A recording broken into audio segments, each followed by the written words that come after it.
Media మిత్రులందరికీ print and electronic media photo video journalist అందరికీ నమస్కారం. గౌరవనీయులు మా పెద్దలు మా అన్న రమణ గారు, ఎమ్మెల్సీ గారు, మా సోదరులు వినయ్ భాస్కర్ చీఫ్ విప్, మాజీ చీఫ్ విప్ గారు, మరియు మిగతా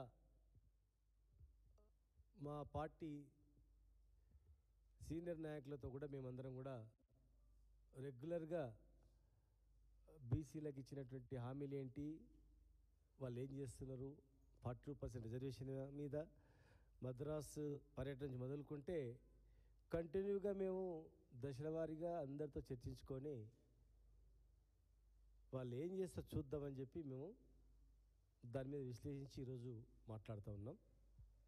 వాళ్ళు 15 నాడు సభ పెడుతున్నారు కనుక ముఖ్యంగా ఈరోజు రాష్ట్ర వ్యాప్తంగా గ్రూప్ 1 రద్దు చేయాలి. అది విద్యార్థుల నుంచి వచ్చిన డిమాండ్. మోసపూరితంగా అమ్ముకున్నారు వాళ్ళు. అసలు ఒక్క నియామకం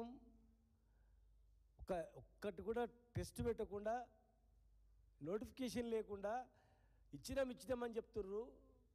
బీఆర్ఎస్ ప్రభుత్వం ఇచ్చినటువంటి నోటిఫికేషన్ల పత్రాలు ఇస్తూ మేమే చేసినామని చెప్తుర్రు. పచ్చి మోసం మా కళ్ళ ముందర మేమే చూస్తున్నాం. ఇంత అబద్ధాలు ఆడతారా అని చెప్పి ఆశ్చర్యపోతున్నాము. మరి ఇలా దాదాపు 1,60,000 ఉద్యోగాలు బీఆర్ఎస్ పార్టీ ఇచ్చినా కూడా ఏమి ఇవ్వలేదని చెప్పి మోసం చేసి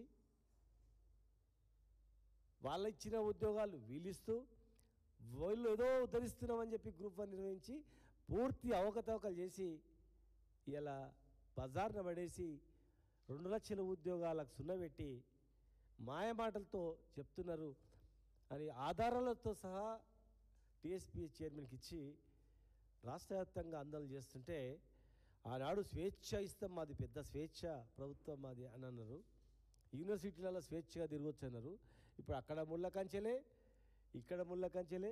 ఇవాళ విద్యార్థులు అరెస్ట్ చేస్తూ ఉన్నారు. కనుక వెంటనే విద్యార్థులను రిలీజ్ చేయాలి. ఒక్క దెబ్బ విద్యార్థుల మీద పడ్డా దానికి ప్రతీకారంగా మరి ఎదుర్కోవాల్సిన పరిస్థితి వస్తుంది. కనుక వాళ్ళ న్యాయమైన డిమాండ్ మీద మీరు విచారణ చేయించండి. మీరు అంటారు కదా దానికి సిబిఐ అని అంటారు కదా, దీని మీద కూడా చేపించారు. సిబిఐ విచారణ చేయించండి. మీ సంస్థల మీద మీకు నమ్మకం లేదు కదా, వాళ్ళకి ఇచ్చేయండి. ఇచ్చి నిరూపించారు అసలు ఏం లేదు, జీరో, వీళ్ళు చెప్పింది మా వాస్తవం కాదని చెప్పి నిరూపించుకోండి.